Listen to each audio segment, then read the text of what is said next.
this is actually our last OEI workshop of the spring. And so we're excited and looking forward to wrapping up this series. It's been a really good series, the Flying Solo series, which has been intended for contractors, artists, consultants, anyone who's interested in building a business of one. And this has been all kind of the brainchild of both Fareed and Eleanor Jones. And so they're here as well today, and they get the credit for bringing in these wonderful speakers and putting the content together for a completely different audience than, or not completely different, but a targeted audience that we haven't had the time to do before. And so a huge thank you to them on this last one. Applause all around. If you can, during this chat, we're going to ask that you drop your questions in the chat feature, or you can always interrupt as we go, but we'll have some time at the end and probably during to be answering those questions. With that, I'm going to pass it off to Fareed, who's going to introduce our speaker today. Thanks for being here, everyone. Hi, everyone. My name is Fareed. I'm a first-year full-time MBA student. This spring semester, Eleanor Jones and I worked on the Solopreneurship workshop series, and today's the last of the 3 workshop. Our guest today is Ted King, who is a professional American cyclist. He went to Middlebury College, has a degree in economics, and while he was in college, he realized that he had a talent in cycling and went to race in Europe, Tour de France, the biggest races in the world. And when he was done, he took that to a new direction, and he's, no pun intended by the followers of cycling, but he's now the king of gravel, the biggest name in gravel racing. And that's, I think, why his story is so special about how he's able to turn the talent that he has into a career. So we're excited to hear from Ted. Thank you, everyone, for joining, and I'll let Ted King take the floor. Thank you very much, Fareed. Thank you all for being here and tuning in on this fine Tuesday. My exact story is probably a little bit unique, but I think the storyline of where I am now and where the past, say, 2 decades have gone in order for me to get here, I think, there are a lot of points that I think will resonate with virtually anybody. So I am currently in New Hampshire. I am visiting my parents. Tomorrow's my dad's 75th birthday, so I made a quick 182-mile bike ride in order to get down to my parents' house just an hour ago. Grew up in New Hampshire. I sort of grew up in small town Americana. I rode a bike in order to get to the elementary school and get to friends' houses, and that was about it through say 10, 12 years old. Played typical American sports, especially up here in New England. Hockey and skiing were my big sports, and I then went off to Middlebury College. I tried to excel academically. I mean, I like to push myself in most facets of life, and Middlebury was a pretty academically charged institution. And so I went off to Middlebury and thought that would be basically the end of my athletic career. At the same time, I have an older brother who, long story short, he introduced me to the sport of cycling. And collegiate cycling is a really great time and place to get into the sport because it's effectively a club sport. So it's as fun or as dynamic or as challenging as you want to make it. Through cycling is an interesting sport because so much is your inherent musculature, your what kind of, are you fast twitch muscle, slow twitch muscle, what kind of endurance do you have? There's a great deal of effort that goes into the chronic training that is involved in the sport, but it's not like throwing a 98 mile an hour or whatever they're throwing now, 105 mile an hour fastball. So I quickly took to the sport of cycling and had a great deal of success in it. I was getting into the sport at around 20 years old. I went off to the US national team, which is based in Belgium, because much like, say, soccer, for example, the highest level of the sport takes place in Europe. I was continuing at Middlebury. I ended up finishing my college degree in 4 years. and at the same time was really getting into cycling and just absolutely loving it. I mean, it was a matter of doors opening, which has been sort of the signature of my career. A door opens, a challenge presents itself, and then I leap at it. Certainly with a great deal of thought and consideration beforehand. But for example, the U.S. national team, when that opportunity presented itself, I said, yeah, that sounds like a big, wild challenge. Let's do it. Excuse me. So, you know, my senior year of college was funny, much like I studied economics at the time, or I studied economics, and that was my major. And so, you know, so many of my classmates were going off to finance and Wall Street and chasing that avenue. And it was, those things certainly interest me, but cycling was something that was much more my peak of my interest. And domestic cycling was a similar story. You know, you have your resume and you have your contacts and you have the teams that you'd like to ride for, no different than trying to work your way into a particular job. So I got a job on a domestic team, and I raced 3 years in America before making the leap to Europe. And I raced for 7 years in Europe. It's a full-time job. It's 24/7. You live, eat, breathe cycling. I lived in Spain for 5 years, and Italy for 2 years. It's a European centric sport, but it's so multinational that, you know, it was such a wild way to see the world. I raced on a whole different, I want to say 4 different continents, and like Fareed said, raced in the Tour de France a couple of times, raced the World Championships in Australia. Obviously, cycling is something of a foreign sport here in America. I mean, it's not football, baseball, basketball, hockey. So, you know, it was interesting to come home and in the off season and see family and friends and catch up on anything under the sun. And, you know, all my friends were like, so what is it exactly you do? And I'm off racing my bike on the other side of the world.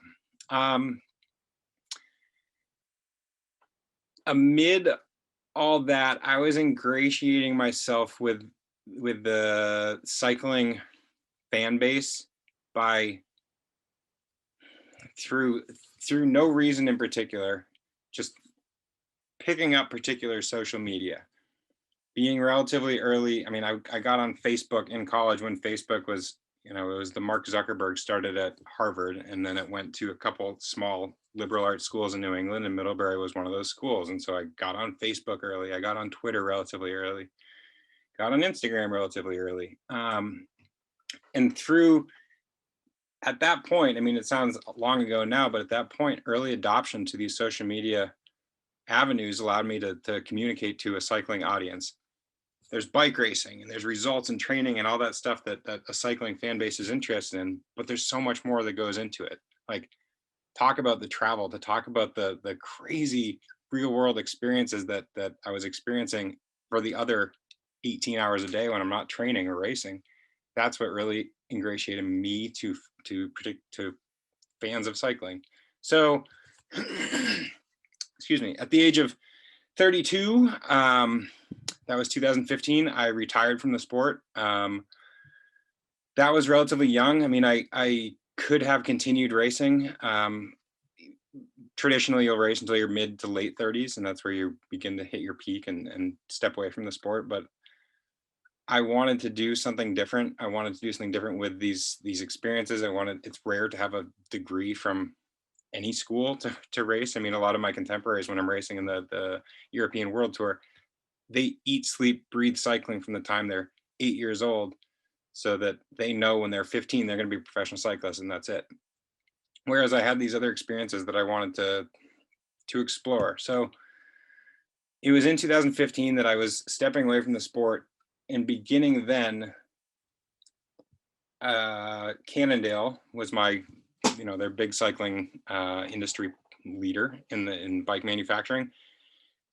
They were the first to step forward and say, we like what you represent. We like your voice in the sport as a result of the social media and this, that, and the other. Would you be interested in staying in the sport of cycling? Because at that point, when I was going to retire, I half figured I was going to end up in finance.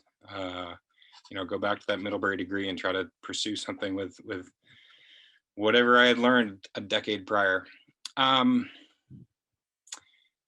then a handful of other partners, primarily in the cycling industry, endemic to cycling, but a handful not as well, stepped forward and said, would you like to stay in the industry? So at this point, I retired in 2015. I continue in the sport of cycling. I am sponsored head to toe, and that is the chief area of revenue. That is a lot of R&D. It's working with companies on, certainly social media. Social media is such a powerhouse. That is the way to get messages across about new products or events that I'm going to be attending, or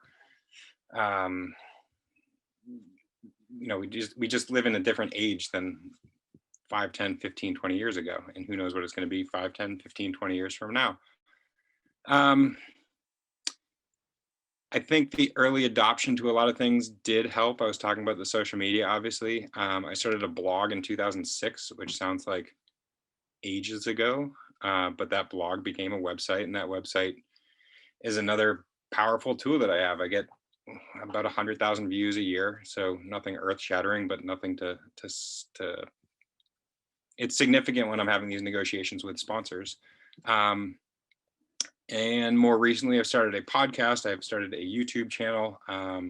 These are just entertaining ways that allow me to remain identifiable, applicable, because there is such a differentiation between purely a bike racer and everything else that goes around along with the sport. So, question there, Ted. Say that again. Can I ask you a question there? So your talent is cycling. You're really good at riding your bike. I think that in the audience, there are a lot of people who may be an artist who have a unique talent. So, and you have experienced using your talent as an employee. For instance, when you're racing for a European team, you said you worked for them. It was like a full-time job. You're using your talent in the service of other teams. At what point did you realize that you could go in on your own and be just as successful? And I'm assuming there are a lot of really great cyclists out there who are just as talented as you, but who may have 1,000 followers on Instagram and who can't really tell the inside story and relate to other people. Yeah, that's a very interesting point. My final 4 years racing, I apologize. Riding 180 miles has put something in my lungs.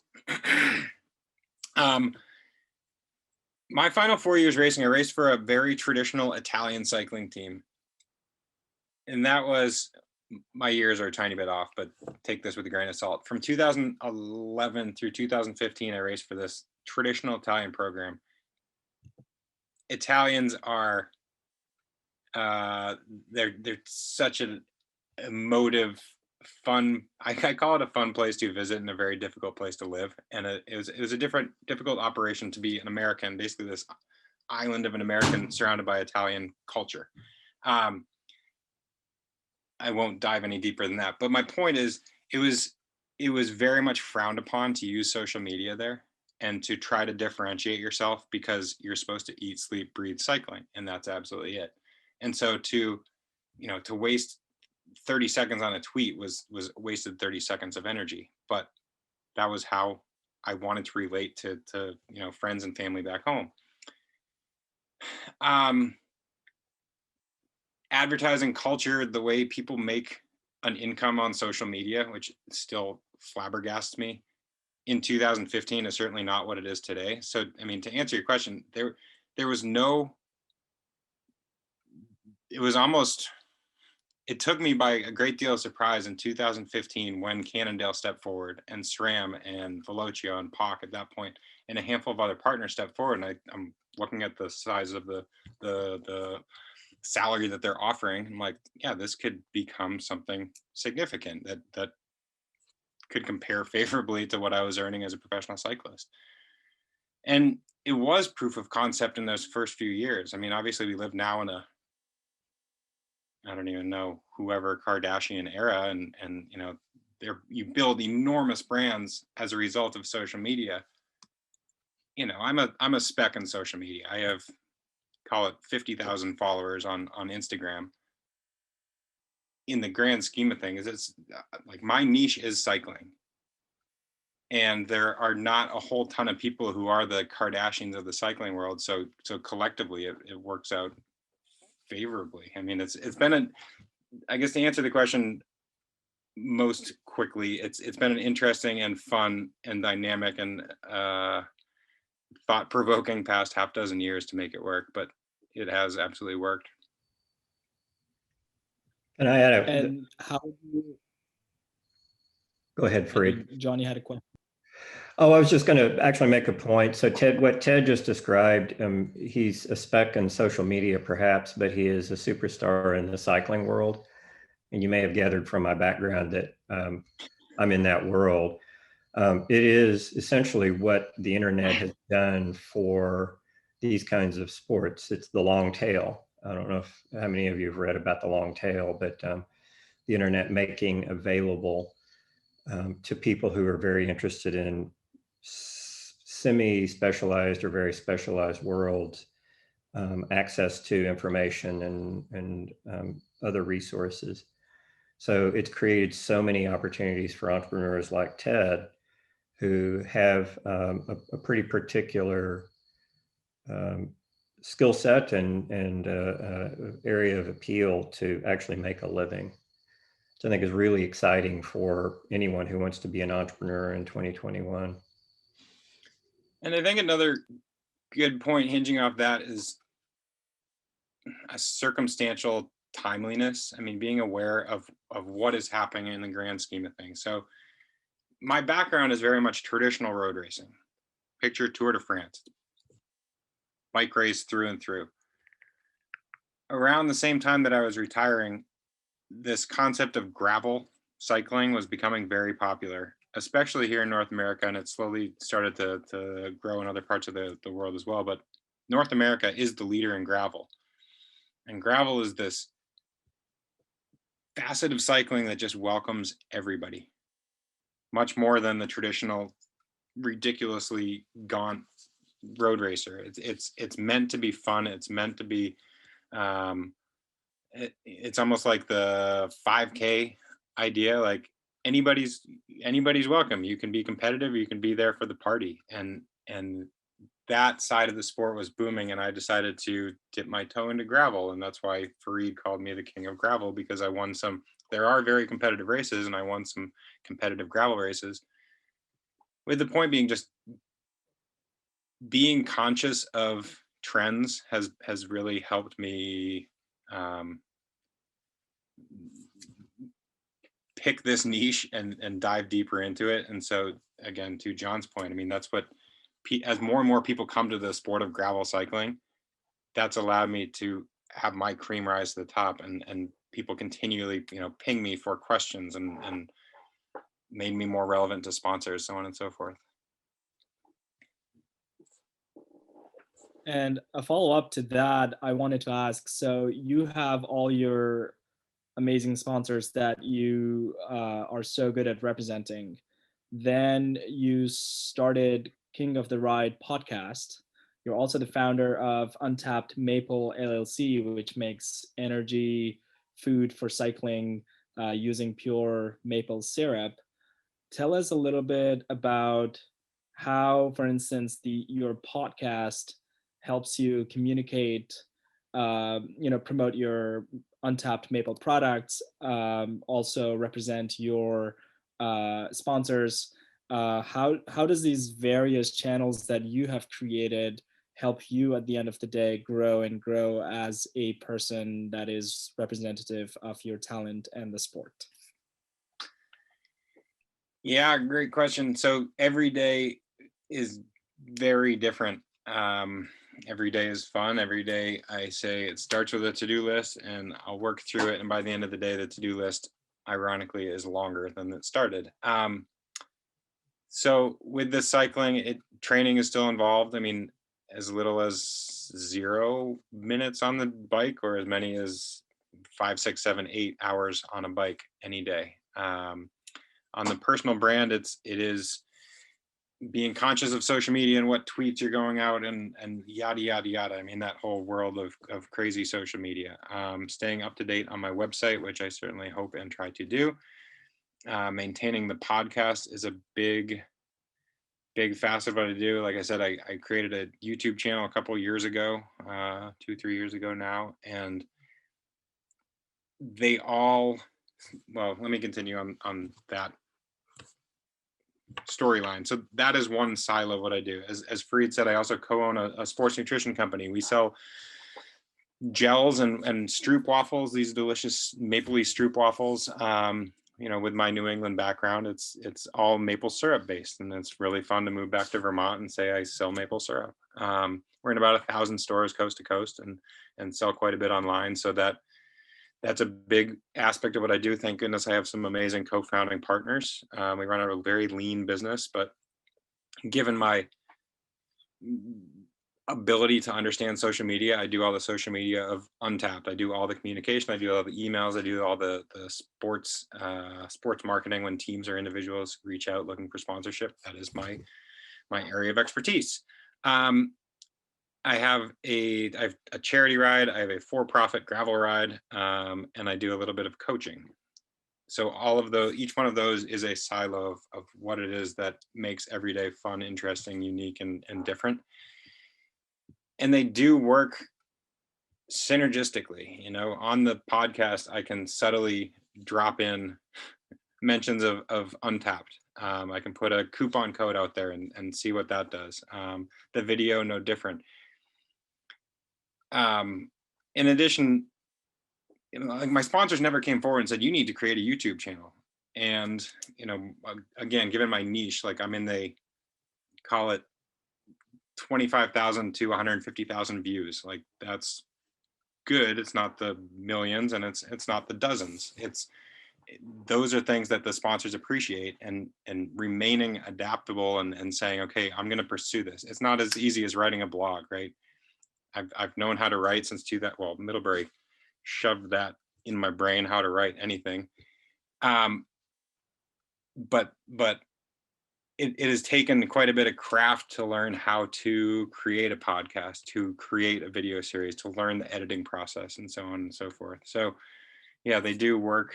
They certainly work all together in one and the same.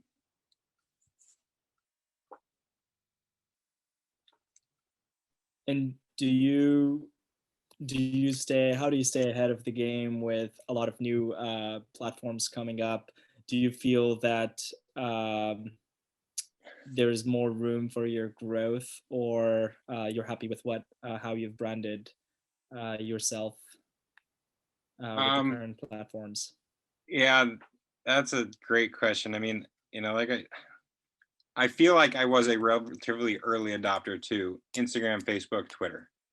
Strava is another social media / training platform. So call it a social media platform for athletes. And that's one of my biggest aspects to interact with a fan base. I didn't have a MySpace. I don't have a TikTok. I have a 1-year-old daughter. So I'm like equally as terrified with what is happening with social media and how much it is a part of everything we do. As much as it's a big crutch that supports a big aspect of my income, I'd be perfectly happy to start to see these, you know, the negatives of social media are frightening. And I'm not trying to make the conversation go down that street. So my point is, yeah, like you just said, Fareed, we are inundated with social media right now. If I have a post, you have the right click share, and you can share it on more social media, whatever you want to call them, channels than I even know what exists. Like certainly there's the Reddits and the Pinterests and the this, that, and the other. They're valuable.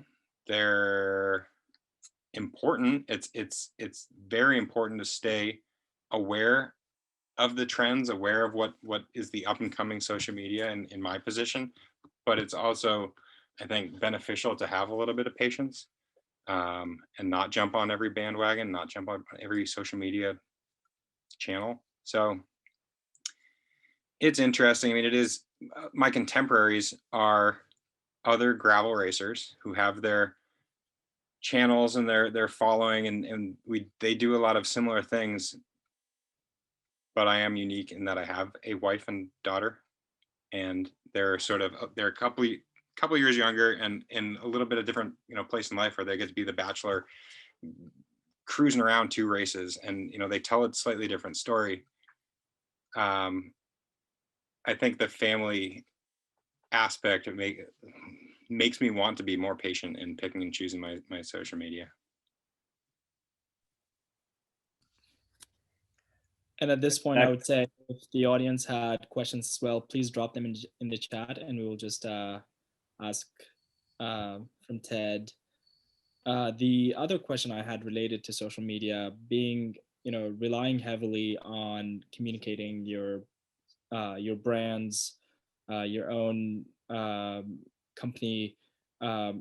Is there any particular advice or lesson you've learned from using social media that you would tell as solopreneurs to, be it consistency with your messaging, etc.? Awesome question. Yeah, I mean, I've had plenty of purely bike racing contemporaries who just sort of roll their eyes at social media and said, I don't have time for that. And I get that. It is potentially tremendously time consuming. I think when building a brand, consistency is key. I think putting a cap on it is also quite important, to not obsess about everything, because it is such a revolving door.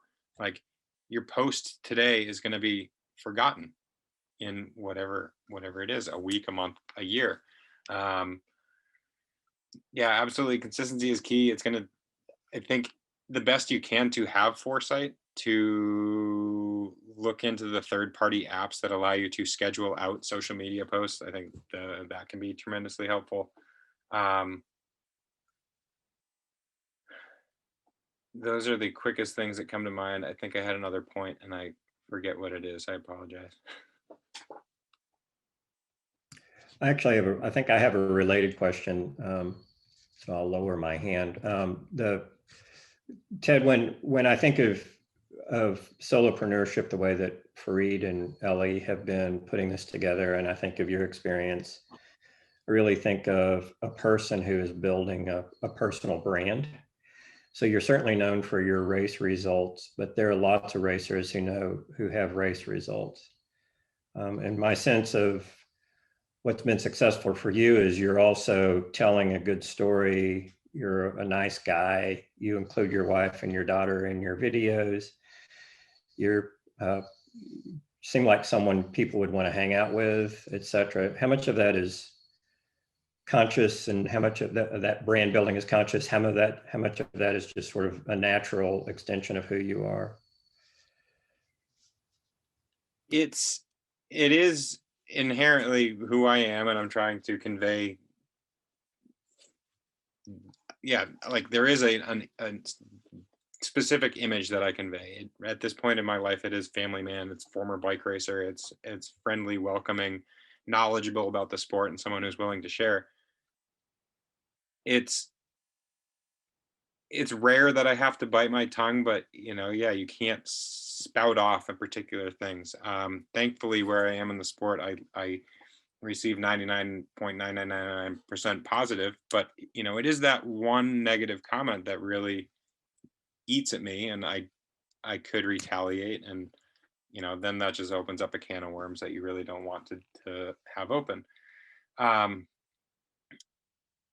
I am contemporaries with some other infamous cyclists, and I'm aware of where they stand in the sport, and to a cycling audience, and I can't even begin to imagine how much the negativity must eat at them. But they've got great PR teams that tell them to bite their tongue as well.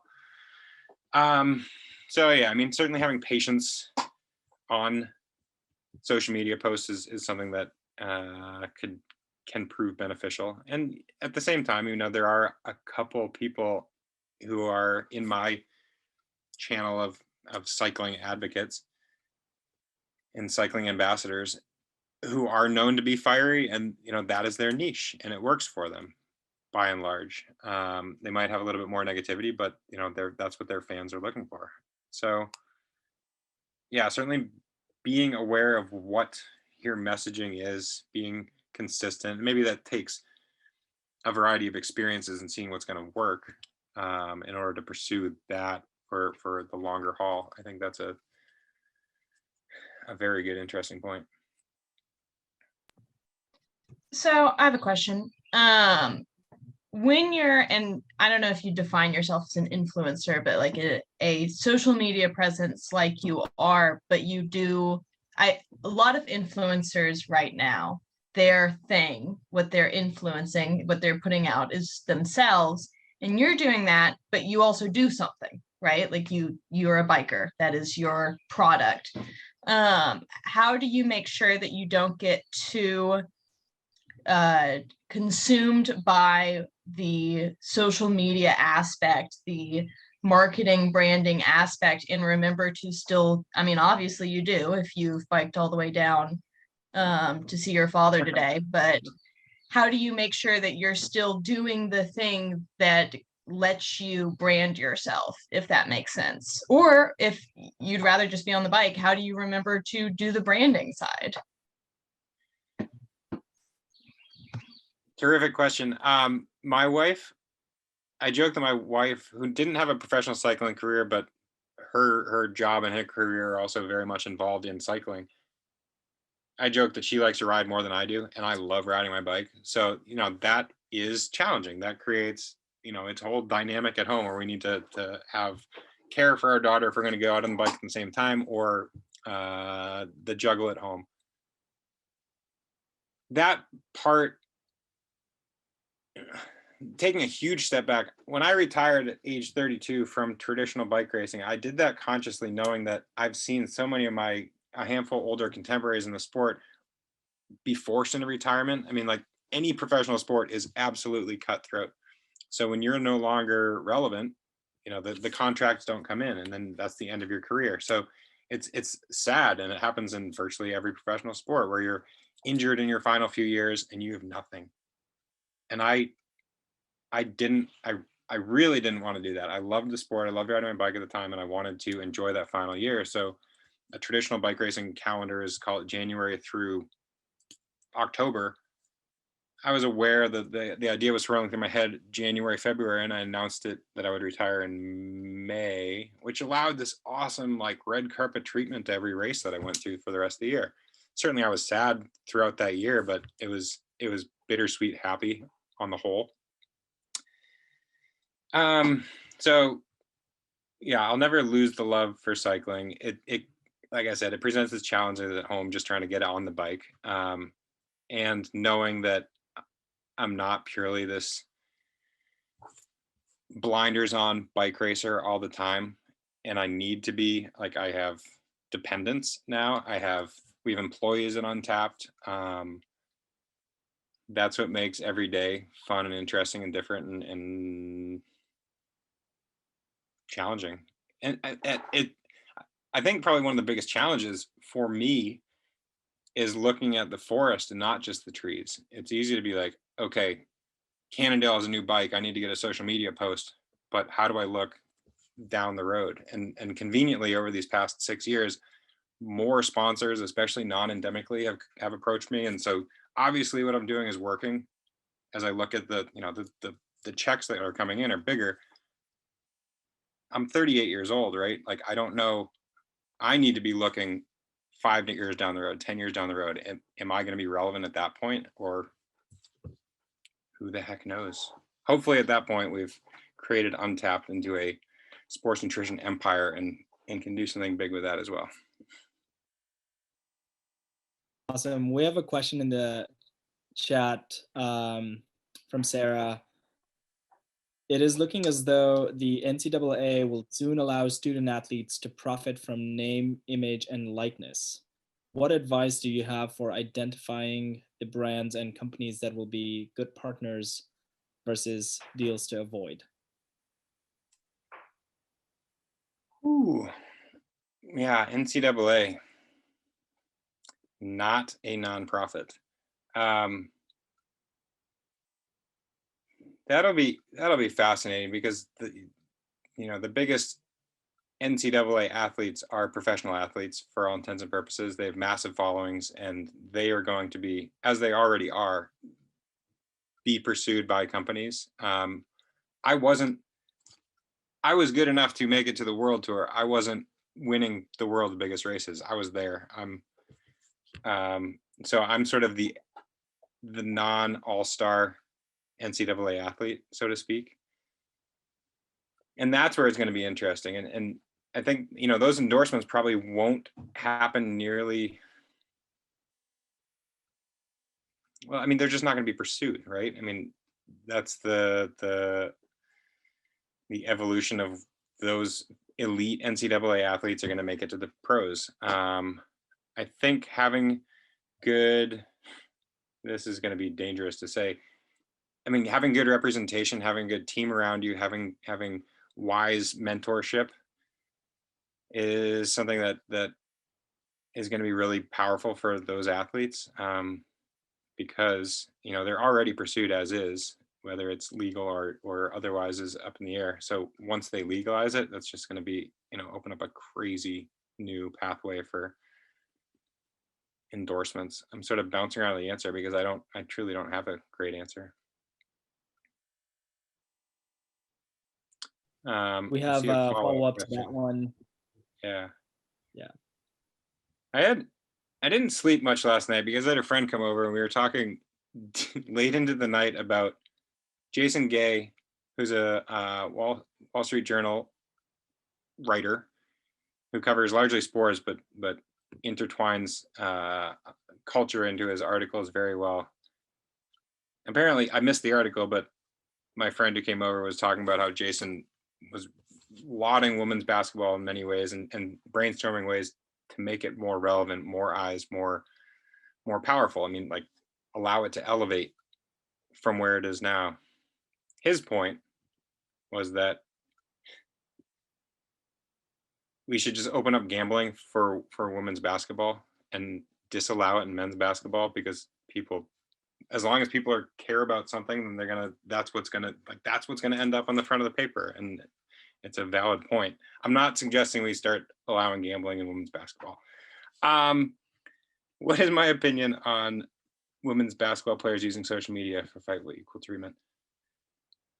I mean, social media is a powerful tool, especially now, especially in the culture and society in which we live. So, this is the same thing that is also happening in women's cycling. Women's cycling is probably very comparable to women's basketball. It's great athletics. It is fascinating, and it is, the best athletes in the world are fighting it out, but there's no cameras there, and they're not creating a following. And so one of the best things that has happened to women's cycling is being backed by social media and fans who are hit that retweet button and creating a groundswell movement of equality. And we are seeing more teams with better salaries and better support and equal pay bike races and yada yada yada. So I guess long story short, yeah, social media is a very, very powerful tool that's fighting for equality. There's a follow-up from John about do you have any social causes you champion through your activities? Terrific question. Yeah, one of all the more reasons that I came down to visit my dad is he is a 2-time brain injury survivor. He had a stroke 18 years ago. He had a stroke 18 years ago, and then last fall he had a bad fall and had a brain bleed and yada yada yada. Where my point being, he's been involved in the community here locally called the Krempel Center, which in short, benefits adults with brain injury. And brain injury is basically a hidden epidemic all across the world. It's folks who are brain injured are often just sort of pushed to the side and, you know, marginalized. So the Kremple Center is this fantastic community of which he is a part. I have created a ride, like I mentioned, the King Challenge, which is an annual bike ride that raises money for the Kremple Center, raising about $100,000 every year. It is their biggest fundraiser of the year, so very impactful organization operation. I did quite a bit of work with World Bicycle Relief, which was a group that, in short, provides bikes to often women and children in often in Africa, and you know, it's allowing them to get to school, get to work more efficiently. You know, basically shorten the trip to these very meaningful places in their lives. I still think it's a fantastic operation.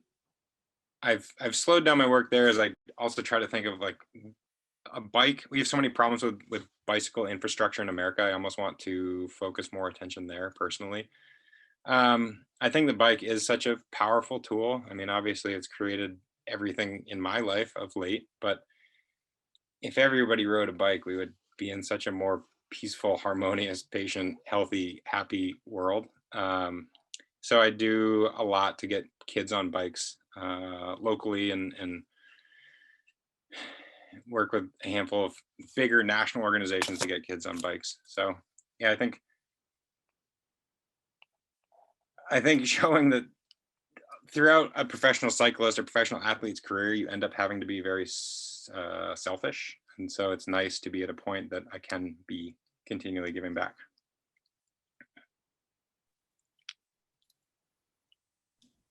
Oh, sorry. Did you have a follow-up for that, Fareed? No, go ahead. Oh, well, I was just curious. I think a lot of times, at least in my experience in kind of the art side of things, the art world and design world, more contracting world, I feel like I hear and have felt that it's been really hard to self-promote for the fear of looking extremely egotistical or like all I do is talk about myself. So I'm wondering how you balance kind of that art of talking about yourself and what you're doing, but also making engaging content that isn't just about you or isn't just like, hey, my art is awesome, I'm a great writer. Because I think that's something I struggle with at least. So I'd love to hear your thoughts. That's a fascinating question. There's no right answer to begin with. I know when I have any particular post, there's an analytic tool that you can dive deeply into or just skim off on Instagram that you see how many followers you engage and how many followers you lose or gain and lose on any given post. And it's anybody's guess, not anybody's guess. Like I have my central algorithm where I'm trying to estimate it. And yeah, like I have the pure bike nerds who only want to look at the tire pressure on my bikes. So I know that when I post a picture of my daughter, like I'm going to probably lose some. And then I see my high school friends engaging and they don't care about cycling at all. And it's like, yay, small little victory. One of my coworkers at Untapped is a professional runner and she posts very, very little. And I remember her saying relatively recently, like she was pointing out that there, you know, athletes who are posting, the way she worded it was posting for the sake of posting. And that I think is your point, Stacy, like posting for the sake of posting for the sake of boasting. Like, look how great I am. Yeah, if you go through my social media feed, there's a heck of a lot of pictures of me. That doesn't jive well with me terribly well, except, you know, I am promoting my sunglasses and my helmet and my clothing that I'm paid to do. And lo and behold, those things do gain the likes and the comments and the engagement that the sponsors are interested in. So I think just being aware, seeing what works. If it is me all the time and those posts aren't working, then figure out a way to pivot. It's probably as good advice as any. That's great advice. I think you're very authentic in what you're posting, which I also think is a key to self-promotion as a solopreneur. I think you can copy something else, right? And it might not work for you the way it's working for someone else in their field or even the same field. Okay, one more follow-up and then I'll let other people ask some questions. But you talked a little bit about measurements there. And so I'm curious, what measurements are key for you in indicating whether you've been successful in promoting something, and how are your sponsors measuring that? Because, you know, people talk a lot about likes or views or comments. So I'm wondering what you use or what you find other sponsors are wanting right now. That's such a good question. I find it horribly arbitrary. Meaning if I have, if I have 50,000 followers and one of my contemporaries has 100,000 followers, like, then what? And we post the same picture of a bike, and maybe, that's where you can dive deeply into, okay, proportionally, if we post the exact same picture, does mine have more or less likes, or yada, yada, yada? Because the number of followers is so all over the map, and largely has to do with when you got into the social media game,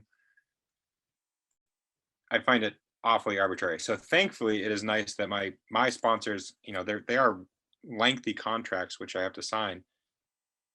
It's few and far between that they mandate any sort of analytic, and even better, it's often rare that they ask how many times I post, because they want to see that authenticity. They want me to post at a cadence that I'm happy with, and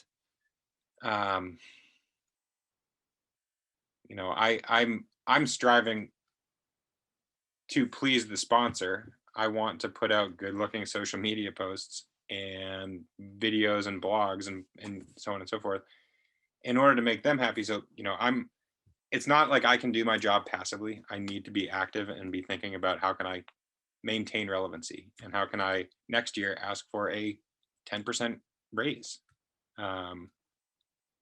And immediately they'll say, well, why? And I'll say, well, because I started the video series and that costs money. And they say, okay, yeah, let's figure out a way to make this work. That's great. Thank you. Ted, how much? I'm sorry.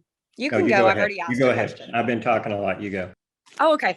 So I know from the standpoint of engagement with influencers more in like the fashion and beauty type industries, that brands look to send PR deals for people that have at least between a 3 to 15% engagement with your post generally. And that's what most average influencers have. And there's a girl who, I know you said you're not on the platform of TikTok, but there's a girl who is on TikTok. And I think she's kind of going against the social construct of social media, because she's being very authentic and posts between 20 to 30 videos a day of her just talking and interacting with her followers. And so she has been discussing how her engagement is between 30 and 50%. And I think that's something that a lot of people in the social media game miss out on in their engagement, is actually interacting with your followers personally. And so do you tend to do that? Like, do you comment back to your followers? Do you reply when they're asking questions, and so on and so forth, to kind of increase your engagement?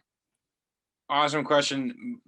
So going back to like where I stood in the cycling world, and being known as this person who had the blog back in the early 2000s or 20 teens, that engagement is something that I liked, and it's something that I've continued now. So by and large, any direct message that I get, I'm going to reply, which is remarkably time consuming, but I know that's valuable. And then every once in a while I can take a screenshot and send to a sponsor, because the comments are by and large tremendously positive. Like, hey Ted, you made me fall in love with cycling and I bought a Cannondale. So it's like, cool, boom, direct sale.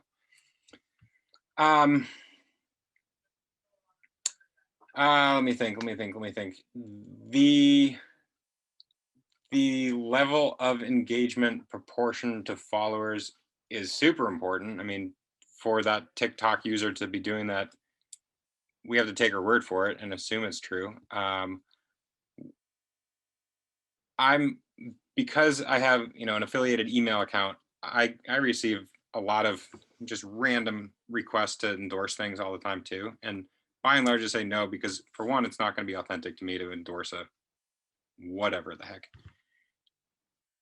And then I just have a price that for a podcast, for an Instagram post, for an Instagram story, et cetera, that I know isn't part of like the current Googleable analytic rate, but is the rate that works for me, and I send it to them, and it works 50% of the time. And yeah, that's what's fascinating about the beginning part of your question. Whatever the going rate is, like I just throw caution to the wind, because the rest of my sponsors are annual contracts, and they are what they are. So the question I always ask is actually a good follow-up question to that. Ted, how much are you on your own to figure out these strategies around social media and working with sponsors and everything else? And how much do you get coaching? And if you get coaching, where do you get it on those kinds of strategies? My wife is great. She's the one who coaxed me into starting the video series, which is incredibly time consuming, but very valuable. I mean, that has allowed me to step one big step above my competition, so to speak. She's great at social media. So, I mean, certainly my wife, who you'll find on my social media as much as anyone. Very, very little when it comes with sponsors. And that's that sort of mutual trust. Like from the beginning, they know what I say and do and represent, and I'm going to be positive and not be mouthing off to consumers. And so there's just a level of trust there. There's literally only one sponsor that asked me for my like login analytics so that they could dive deep into an ongoing, not to look at the history, but to see from that point forward, what is the ongoing engagement. So to sort of hinge on that last question.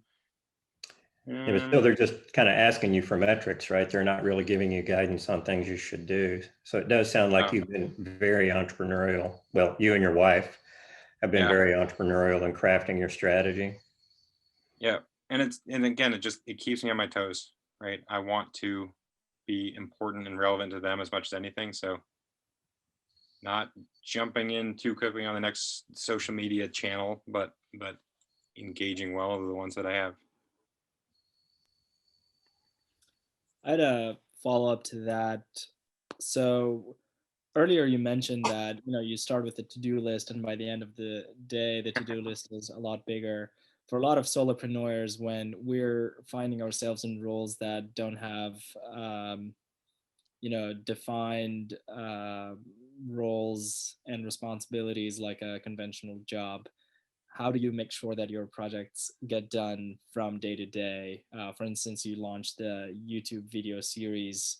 How do you go about, going from concept to a product while riding your bike 5, 6, 7, and in days like this, like 12 hours, while also doing all of these things? What advice would you have for a solopreneur who's just starting to not get stuck on an idea, but actually, take the risk to flush out the idea and get it out?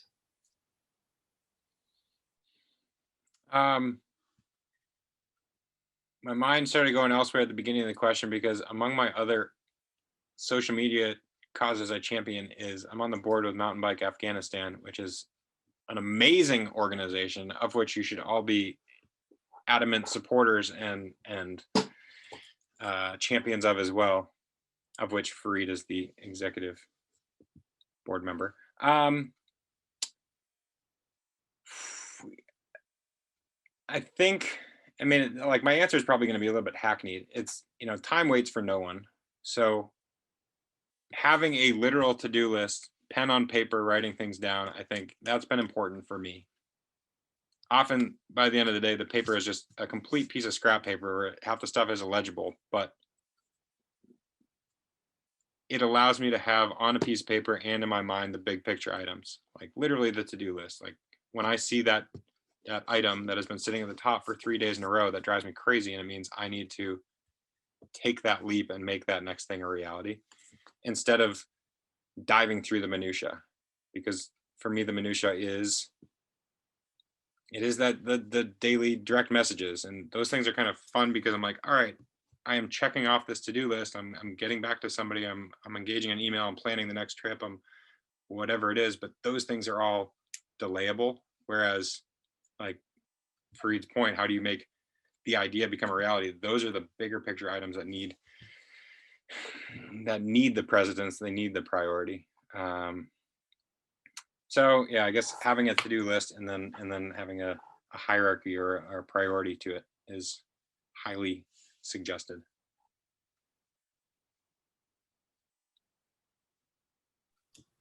Before we go on to any questions, I'm just going to make a quick plug. If you can, there's a survey about this workshop. So if you could fill that out and take a few moments, we're wrapping up all of our feedback. So yours is valuable. Okay, last questions.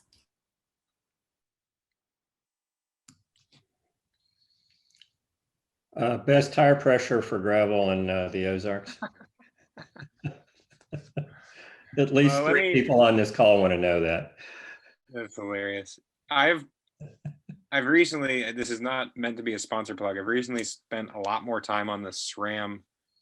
If you Google SRAM tire pressure, you'll find a really cool, not a chart, it's an interactive website that you plug in a couple of metrics and get the correct answer. There's so many variables, but let me just say 36.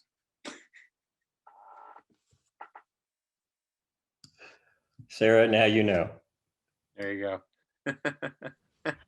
That's great. We're wrapping up here. So if you have to go, we understand. A big thank you to Ted King for being here. We'll stay on the line for Reed, Eleanor, Ted, and I will be on for a few minutes if you have any other questions here. But thank you guys for being here. And for Reed, if you have anything else you want to wrap up with here, go for it. No, I thank you, Ted, for sharing the super helpful insights, and I'm inspired as a solopreneur to embark on my, it's really inspiring. So thank you for that, and I hope you're not tired. Thank you for joining us. For those of you who are still in the room, Ted rode 180 miles to his dad's house from Vermont to New Hampshire today because it's his dad's birthday tomorrow, and he was still had the energy to allow us to pick his brains about branding and marketing. So thank you so much, Ted. Yeah. My distinct pleasure. It's been good. It allowed me to mandate that I stayed mentally acute instead of just passing out at 5 p.m. So I appreciate it. Thank you so much. Happy birthday to your dad and enjoy the celebrations. Yeah. Thank you all very much. I really appreciate it. You bet. Thank you. Thank you, Ted. Really appreciate it.